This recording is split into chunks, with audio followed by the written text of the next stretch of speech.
sur France 3 Bretagne, bienvenue à toutes et à tous dans votre émission Ensemble c'est mieux. Ce n'est pas toujours évident de parler sexualité avec nos enfants, peur de ne pas en parler correctement, de ne pas être légitime pour cela, peur de l'inciter, mal à l'aise avec ses questions intimes. Eh bien on en parle ce matin sans tabou avec nos invités, mais avant on part retrouver Evan. Salut Evan, tu t'es rendu chez les petits débrouillards. Qui sont-ils aujourd'hui? Bon matin Anne Fanté, comme tu dis si bien, et bonjour à vous à la maison. Les Petits Débrouillards, c'est une association qui vulgarise les sciences auprès des jeunes, des ados et aussi des grands, on en reparlera tout à l'heure. Et alors ce matin, je suis dans leurs locaux à Rennes. Il y a plein de choses à voir, un atelier fusée à eau, le Science Tour, mais défi scientifique, ça m'intéresse. On va vous en parler plus longuement avec Alice qui est membre de l'association. Salut Alice. Bonjour Evan. Est-ce que tu peux commencer par nous présenter l'association Les Petits Débrouillards? C'est une association nationale et vous êtes dans la délégation Grand Ouest. Exactement, nous sommes l'association Les Petits Débrouillards Grand Ouest. Et Les Petits Débrouillards, c'est une association d'éducation populaire et à la culture scientifique et technique qui propose à un public très large, des jeunes mais pas que, de s'appuyer sur la démarche expérimentale et scientifique pour mieux comprendre le monde qui nous entoure. En fait, c'est un peu comme dans C'est pas sorcier. Un petit peu. Nous avons d'ailleurs fait certains projets en partenariat avec C'est pas sorcier. Ah, c'est fun. Et vous intervenez aussi dans les écoles, peut-être principalement même dans les écoles? Alors, dans les écoles, pas seulement. Ça peut nous arriver de faire des animations dans la rue, au pied des immeubles, dans des quartiers, sur des événements, des festivals. Bon alors, si vous êtes des grands, vous allez retomber en enfance parce qu'ici, vous abordez plein de sujets un petit peu techniques de manière ludique. Alors, on va en commencer le petit tour avec ces premiers accessoires pour nous parler de nature. Là, on va parler biodiversité. Nous travaillons sur 3 axes au Petit Débrouillard. La transition écologique, la transition au numérique et un axe de sciences un peu moins dur qu'on verra tout à l'heure. Par exemple, c'est un petit outil pédagogique qui permet de comprendre des phénomènes qui font partie de notre quotidien. Hop, là, si je tire sur la ficelle invisible qui est en dessous de la bouteille, regardez ce qui se passe. Mais il y a vraiment une ficelle? Regarde, coupe avec ton ciseau invisible. Ah, mais qu'est-ce que c'est ça? Voilà. Et ça, c'est dingue ce truc. Elle m'a piégé parce qu'on n'avait pas préparé ça juste avant. Et comment est-ce que tu fais ça? C'est magique en fait.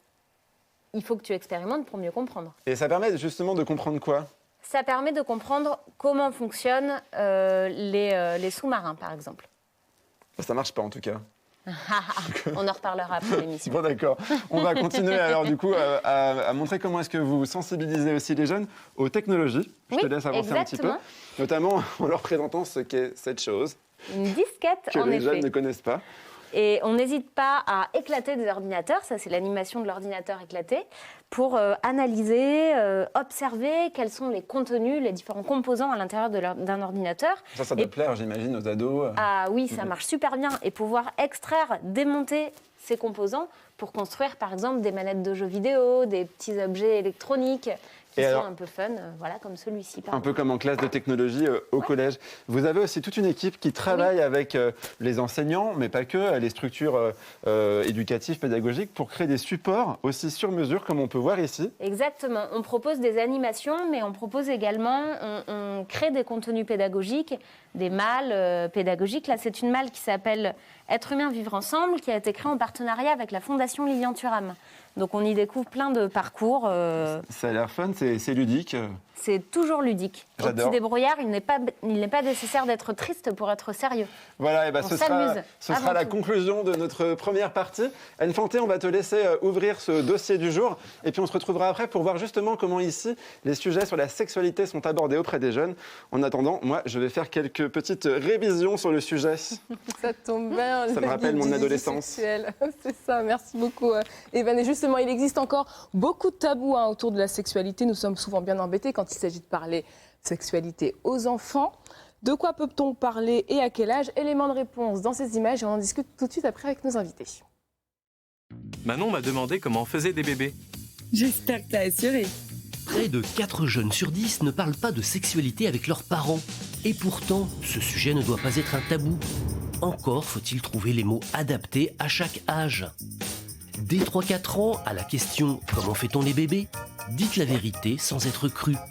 Par exemple, lorsqu'un papa aime beaucoup la maman, il met une petite graine dans son ventre, un bébé s'y développe et naît. Vous pouvez ajouter que c'est grâce à son pénis, mais pas la peine d'aller plus loin à cet âge. À partir de 6-7 ans, apprenez-lui les mots justes. Vous pouvez dire verge ou pénis à la place de zizi. Répondez-lui en vous mettant à son niveau, sans jugement et sans entrer dans les détails. Ce dont il a besoin, c'est de repères. À partir de 11-12 ans, entrez dans le vif du sujet, toujours dans un climat de bienveillance et de confiance. Premier rapport sexuel, désir, orientation sexuelle, puberté, règles pour les filles, c'est le moment d'en parler. Et non, il n'y a pas de joker. Parler de la sexualité aux enfants, vaste sujet. Nos invités ce matin, Raphaël Defoucauld, vous êtes conseillère conjugale et familiale, thérapeute en sexualité positive. Julie Diller, vous êtes étudiante, vous avez créé avec des amis la mini-entreprise Vilaine qui s'empare de la précarité menstruelle. Et Edith Rebourg, vous êtes la créatrice de 2 kits, Malouloute et Lols et Albert Le Floc. Vous êtes chercheur à l'université de Rennes 1. Vous nous parlerez tout à l'heure de votre innovation qui vient en aide aux enfants dyslexiques. Bonjour à toutes et à tous. Alors, beaucoup de questions sur notre thème du jour. Je vous propose tout d'abord d'écouter cette première question de Maude. Bonjour, je suis la maman de 2 garçons de 8 ans et 4 ans et j'aurais aimé savoir à partir de quel âge il faut aborder la sexualité avec son enfant. Est-ce qu'il nous demande, s'il nous demande comment on fait les bébés, est-ce qu'il faut lui expliquer ou est-ce que s'il a une explication, il faut corriger si c'est pas bon? Voilà, merci pour vos réponses. Raphaël Defoucauld, vous me voyez venir. À quel âge faut-il aborder la question de la sexualité ? Je dirais tout de suite, le plus tôt possible. Et puis, ce qu'il faut se dire, c'est que, et ça j'aime beaucoup, vous en parliez un peu dans votre vidéo, c'est tout ce que moi j'appelle l'éducation silencieuse. C'est-à-dire la manière dont on va être avec son enfant, ça va déjà être une manière de parler de sexualité. La manière avec son bébé, dont on va le caresser, dont on va l'embrasser, ça va commencer à fonder quelque chose autour de sa sexualité. On va faire toute sa carte du tendre, on va commencer à pouvoir toucher tout ce qui touche à la tendresse, on va pouvoir travailler. C'est une manière aussi de parler de sexualité. Et ça, c'est une chose que je trouve très importante. Et puis, dans un deuxième temps, je trouve que... Je vous en prie. Oui.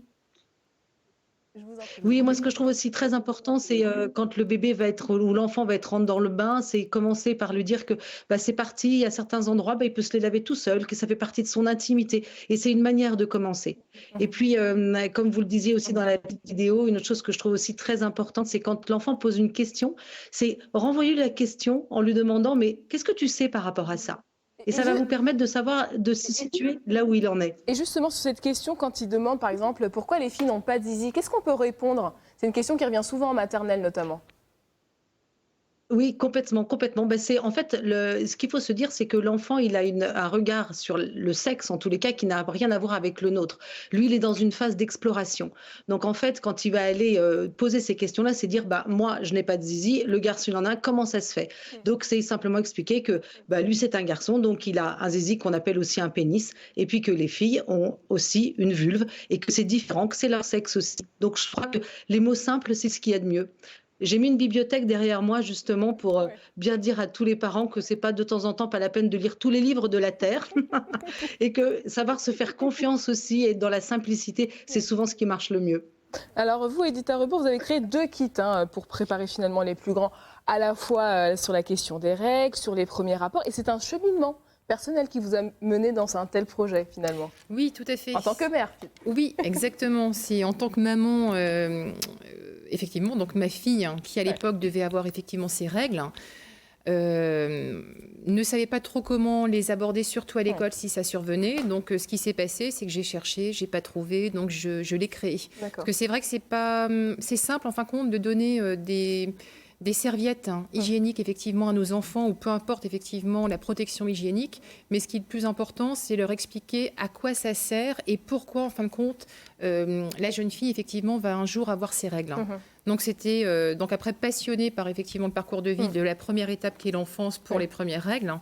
J'ai continué parce que ma fille a grandi, donc 3 ans après, et j'ai créé donc le kit d'éducation sexuelle pour l'accompagner effectivement dans l'âge des premières questions sur la sexualité mais adolescente. Alors justement sur cette question des règles, c'est vrai qu'on n'en parle pas assez, Julie Diller, des règles. Comment ça s'est passé pour vous, par exemple, sur la question des règles? Est-ce que c'est quelque chose dont vous avez parlé avec vos parents? Non, pas du tout. Justement, comme toutes les petites filles, surtout, je savais que ça allait arriver, etc. Après, c'était surtout une source de stress, de ne pas savoir quand ça arrive, si on avait un problème, etc. Mais moi, j'en ai jamais parlé avec mes parents. Et même mes premières règles, je leur ai même pas dit. Mon premier cycle, je l'ai caché. Et j'ai trouvé des serviettes hygiéniques par magie, je pense, parce que j'avais pas d'argent de poche. Comment vous vous êtes informé du coup sur cette question-là, si vous n'en avez pas parlé à vos parents? Par Internet, un peu par des copines, mais beaucoup par Internet. Et je suis tombée sur les bons sites aussi, parce que justement, comme c'est un sujet tabou, c'est des collectifs qui s'en chargent, surtout des collectifs de femmes, des collectifs féministes. Et je suis tombée sur les bons et je me suis bien construite à partir de là. C'est vrai que Raphaël Defoucauld, il y a plein de parents qui n'osent pas parler de la sexualité. Comment ça se fait? Comment on l'explique ça? Très souvent, en fait, quand l'enfant pose des questions sur la sexualité, le parent a l'impression de parler de sa propre sexualité. Donc, en fait, ça le revient vers lui. Alors qu'en fait, c'est important que les parents se disent que ces questions, elles sont normales. Et je trouve très important d'instaurer avec les enfants un espace de parole, justement, où il n'est pas tabou. C'est pour ces raisons-là que j'ai créé toute cette gamme de jeux 2 minutes. C'est pour ouvrir cet espace de parole où les parents et les enfants vont pouvoir échanger avec bienveillance. Et du coup, le jour où l'enfant aura une question, il va pouvoir venir en parler parce qu'il va être écouté avec bienveillance, avec simplicité, il va être accueilli là où il en est. Et ça, je trouve très important d'ouvrir cet espace de parole avec les enfants. Et vous me disiez, Edith Arrebourg, en préparant cette interview, c'est souvent le corps qui est prêt, mais finalement pas la tête. Ouais, c'est deux choses effectivement qu'il faut relier. Enfin, absolument, c'est important parce que le corps, au niveau des désirs, quand on parle de sexualité, donc à partir de 14-15 ans, quand l'éveil sexuel effectivement arrive, le corps il est prêt, il ressent des émotions, il est attiré par l'autre, il ne sait pas comment faire. Cependant, à un moment, c'est d'où effectivement apprendre à connaître l'autre, apprendre effectivement toute cette éducation sexuelle qui est importante pour eux.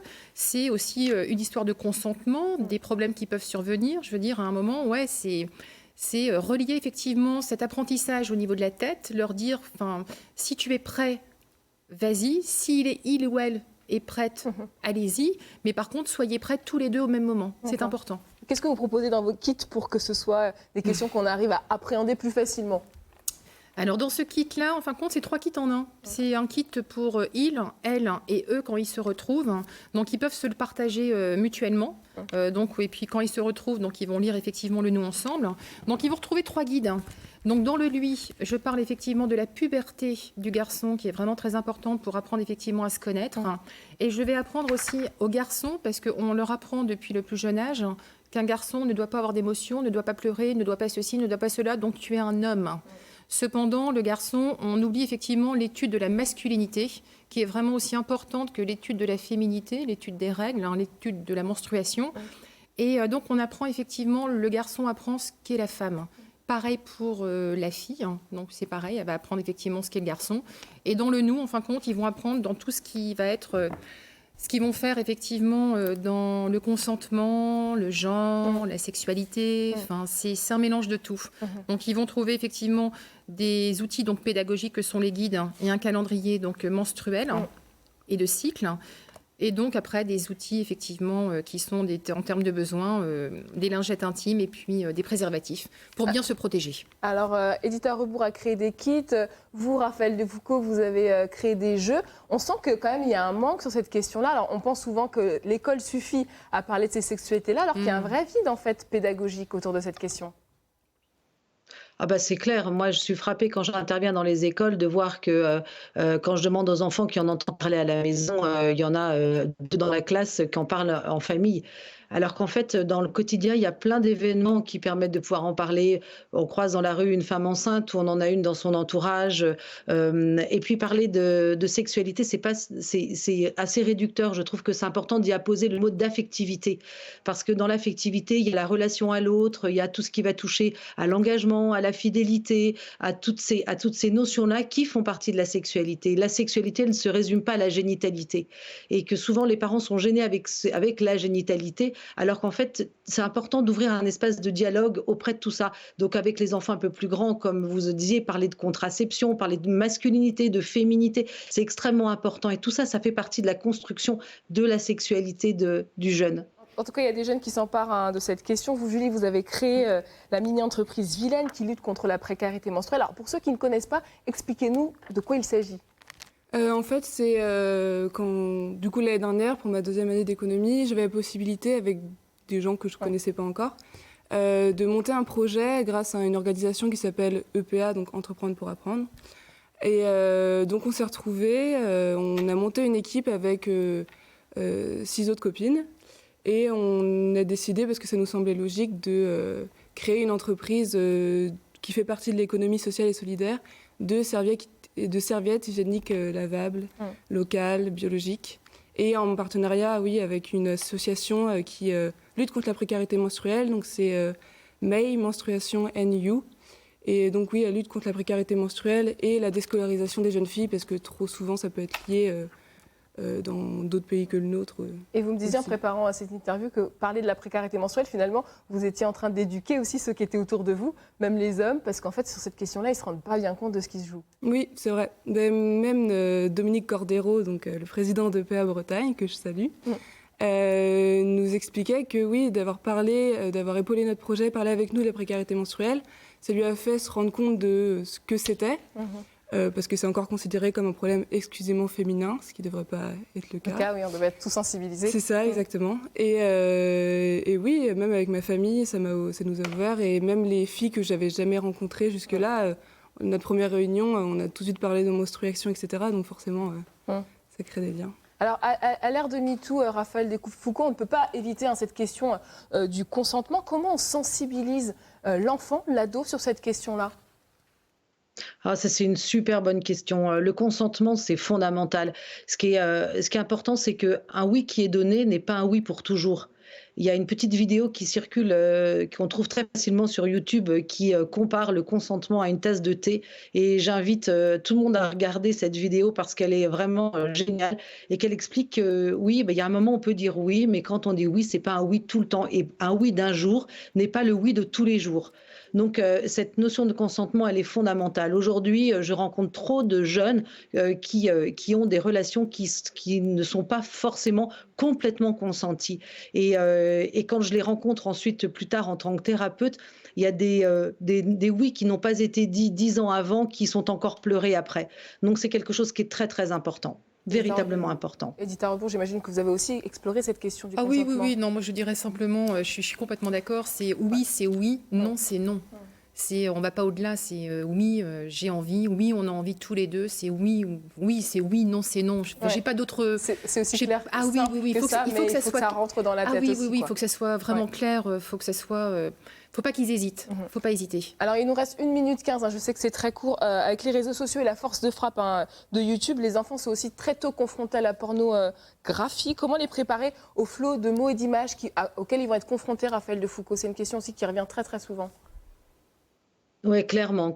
Eh bien, écoutez, je pense que plus les enfants auront entendu parler tôt justement de ce que c'est qu'aimer, de ce que c'est que l'amour avec des mots positifs et des beaux mots, et moins quand ils seront en contact avec d'autres jeunes ou alors avec les réseaux sociaux à des images pornographiques et des images qui sont violentes parce qu'ils les vivent souvent assez violemment, et plus ils seront préservés. C'est-à-dire qu'ils sauront, quand ils verront ces images-là, que en fait tout ça c'est du faux, parce que le vrai c'est pas ça. C'est que aimer c'est quelque chose de beau, donner son corps c'est quelque chose de beau, le partager aussi, et c'est important qu'ils en entendent parler avec des mots positifs, et que ce qu'ils voient, la violence des images pornographiques, en fait c'est pas ce qu'elles montrent.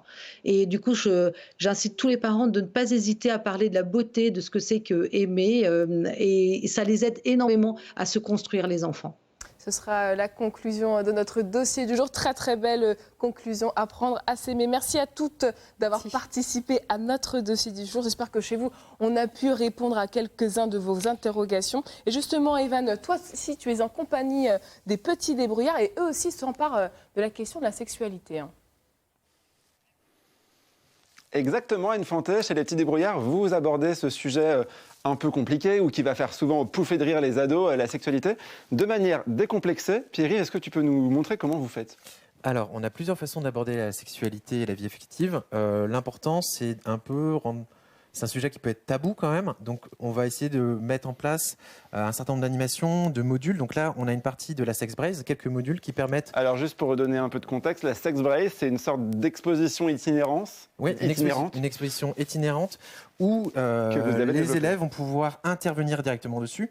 Donc là, on a des premiers modules qui consistent à faire... soit apprendre, soit à faire quelques révisions sur l'anatomie à la fois féminine ou masculine. Ah oui, bah non, je pense que même les grands pourraient faire des révisions, hein, c'est technique. Exactement, mais c'est pour ça, c'est pas avoir peur aussi aux plus jeunes de se dire, on connaît pas, on va apprendre des choses tous ensemble. Alors vous intervenez principalement dans des classes auprès de quels âges, et puis surtout comment vous faites pour créer une relation de confiance avec eux?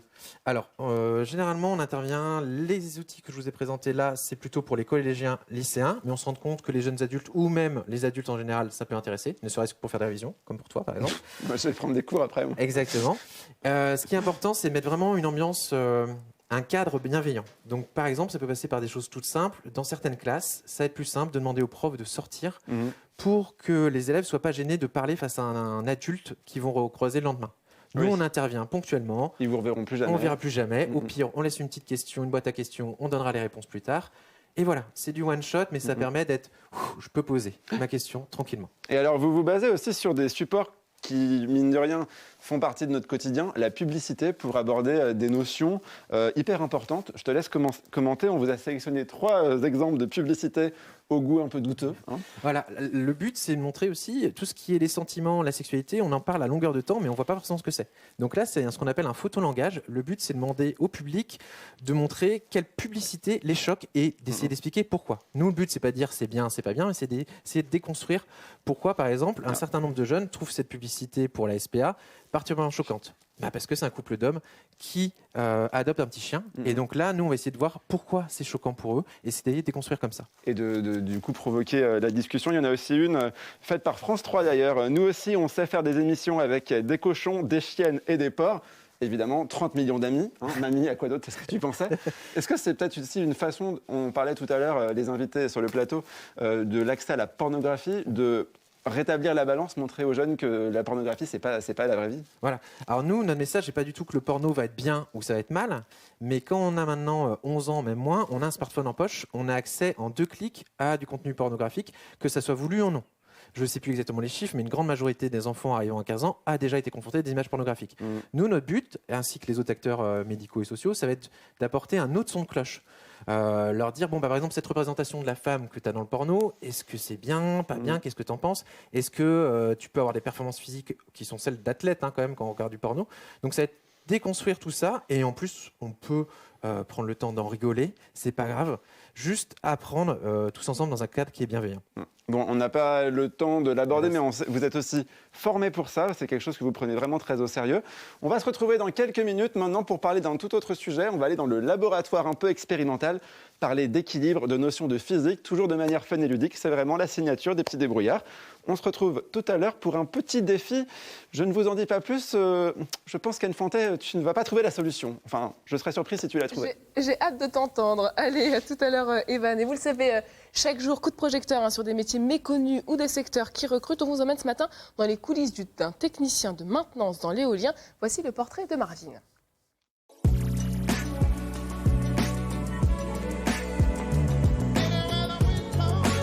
Là, on a 33 000 volts derrière.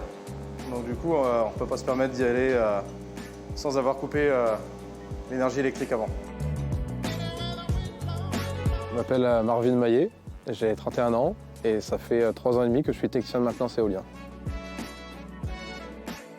Les éoliennes produisent environ 8% de la production énergétique française.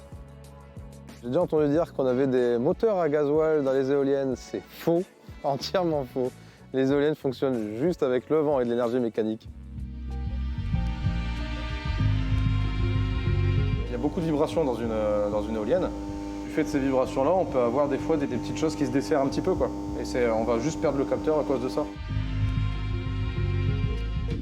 C'est vraiment très très varié quand on touche à l'électricité, on touche à l'hydraulique, on touche à de la mécanique. On fait vraiment de tout, quoi.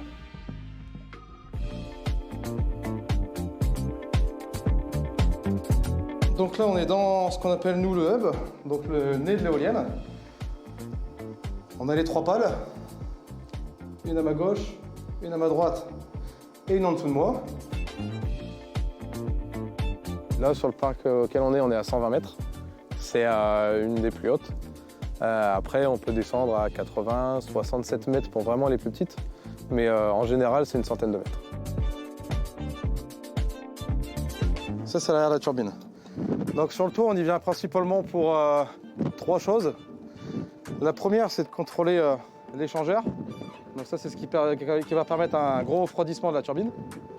La deuxième chose, c'est ce qu'on appelle les wind sensors, donc les capteurs de vent, ce qui va permettre après de venir orienter l'éolienne. Et la troisième chose, l'aviation light, l'équipement d'aviation.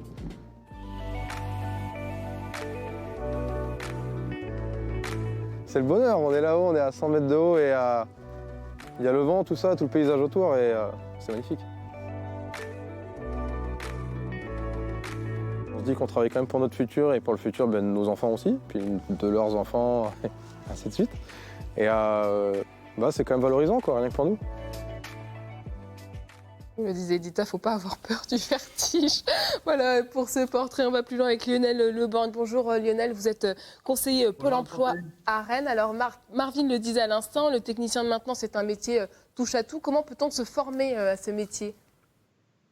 Alors on peut se former, en général, les techniciens de maintenance éolienne ont comme diplôme un bac plus 2 BTS maintenance industrielle, ou alors BTS électrotechnique, ou alors il peut y avoir également des DUT en mesure physique. Il faut savoir qu'il y a une école à Bru, l'école des métiers de l'environnement, qui forme également à la licence pro énergie renouvelable et économie d'énergie en alternance. Et quelles sont les offres d'emploi dans le secteur sur le territoire breton, Lionel ? Alors, il y en a un certain nombre. En fait, il faut savoir que la filière éolienne compte plus de 17 000 emplois en France, donc c'est considérable, et dont 3 300 pour la partie exploitation et maintenance. Et on peut aussi également voir sur le site de la Bonne Boîte, par le biais de Pôle emploi, que 76 entreprises actuellement sont susceptibles de recruter en installation et en maintenance d'équipements industriels et d'exploitation, à Rennes et à 30 km aux alentours. Et quels sont les salaires dans la profession et les perspectives de carrière ? Alors les salaires sont environ de 2 000 € net par mois. Le salaire peut inclure des primes d'astreinte, de déplacement. Et la rémunération s'échelonne en général entre 19 000 € et 25 000 € bruts par an. Et quelles sont les autres compétences humaines qui serviront d'atout pour ceux qui souhaitent se lancer dans cette voie ? Alors les compétences déjà requises pour ce type de poste, c'est pouvoir travailler en hauteur, avoir une bonne condition physique pour pouvoir monter jusqu'à 70 mètres de haut, et également avoir de bonnes connaissances en énergie électrique, mécanique et également hydraulique. Merci beaucoup Lionel pour tous ces conseils et à la prochaine. Et en matière de recherche d'emploi, cela relève aussi parfois du parcours du combattant quand une personne souffre d'illettrisme. Dans notre boîte à idées solidaire, on vous propose de faire reculer cette inégalité. Regardez.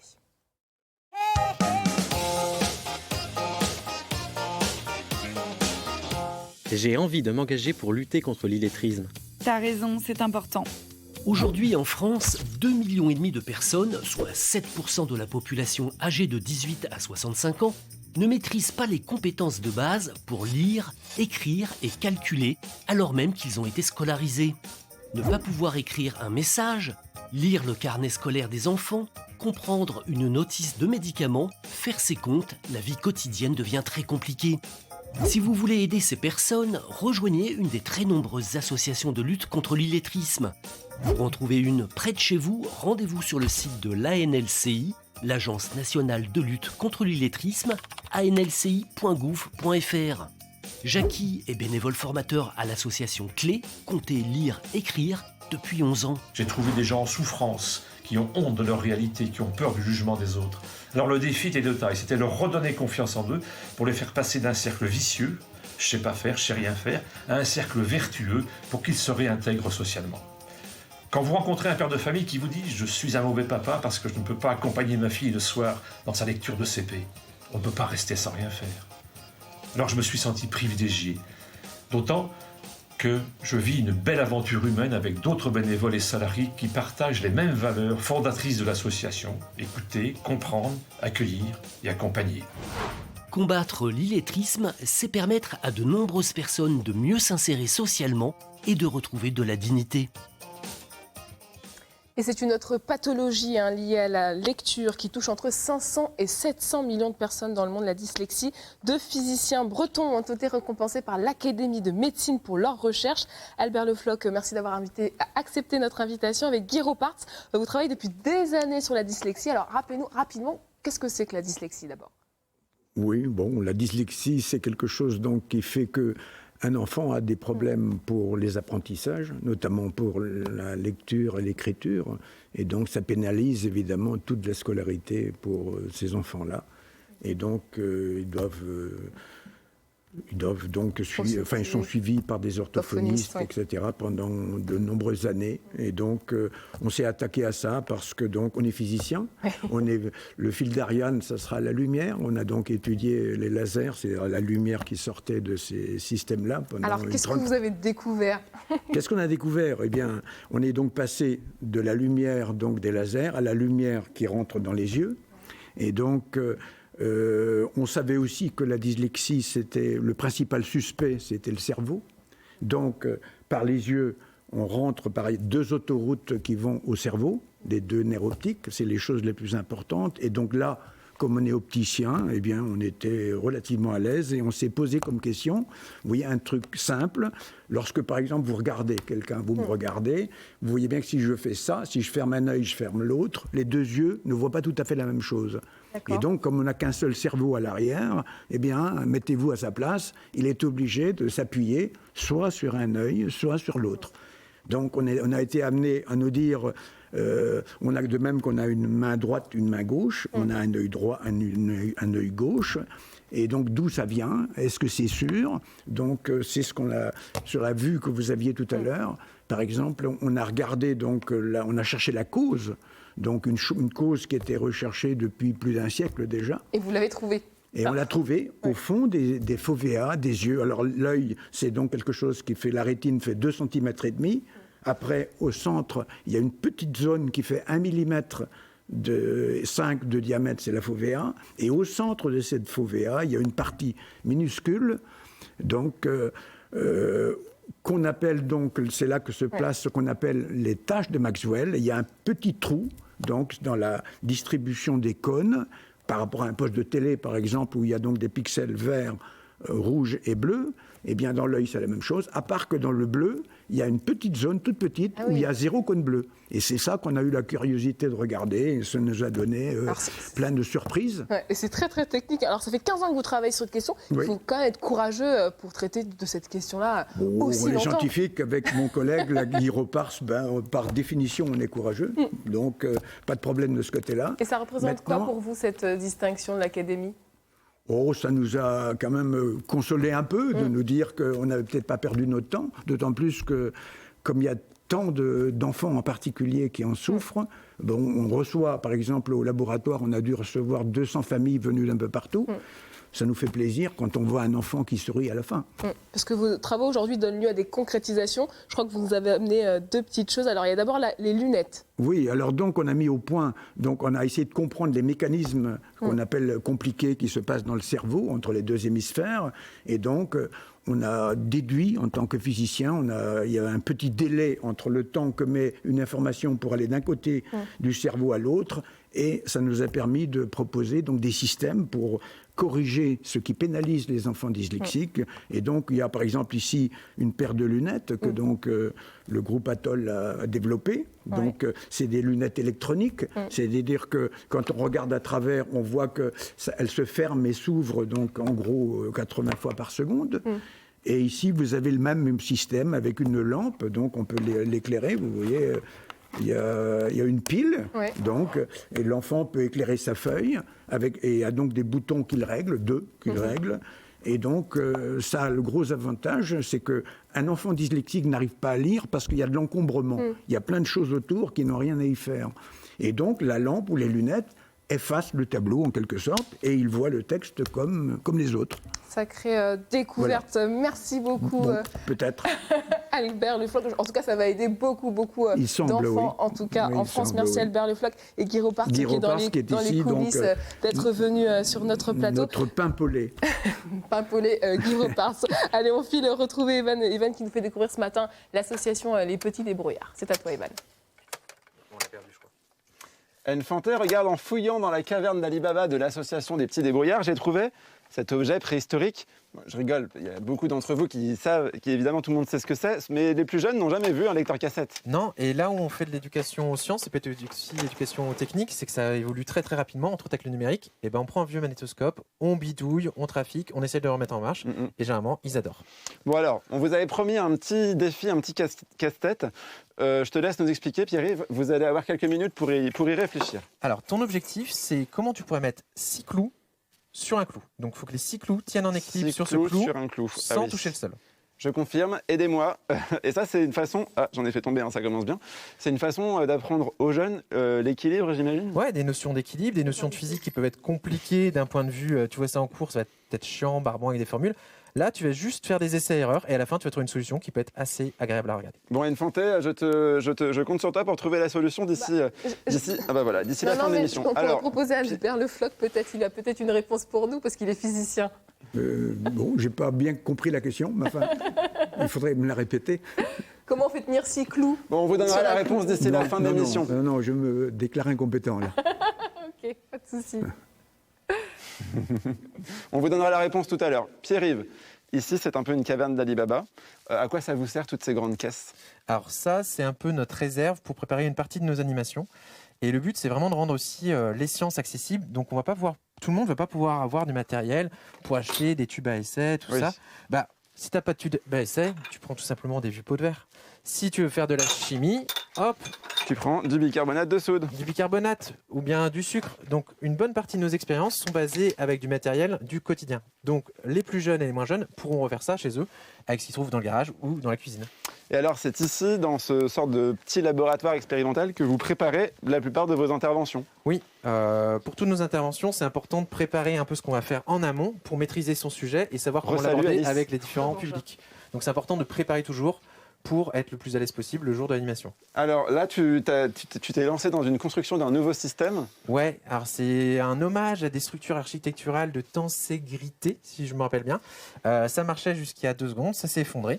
On l'essaiera une prochaine fois. C'est expérimental. Tiens, alors Alice, tu peux revenir avec nous.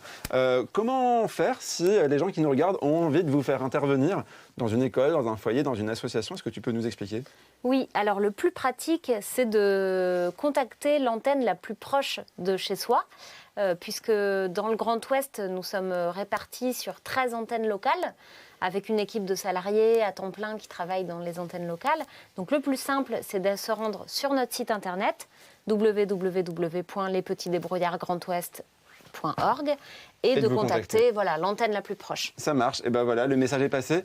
Pierre-Yves, on donne la réponse rapidement de notre... juste on va demander à Fabrice, à la caméra, de nous montrer. Elle est juste passée derrière toi, donc tu peux essayer de la refaire. Ah oui, dingue. Ah oui, c'est un peu compliqué quand même. J'ai tout cassé. Bah voilà, ça commence bien. Comme d'habitude, merci beaucoup à tous les deux. Moi, je crois que je vais rester encore avec vous pour apprendre plein de choses sur la physique. J'ai toujours été nul, ça tombe bien. Merci de nous avoir suivis. C'est à toi, Anne Fanté.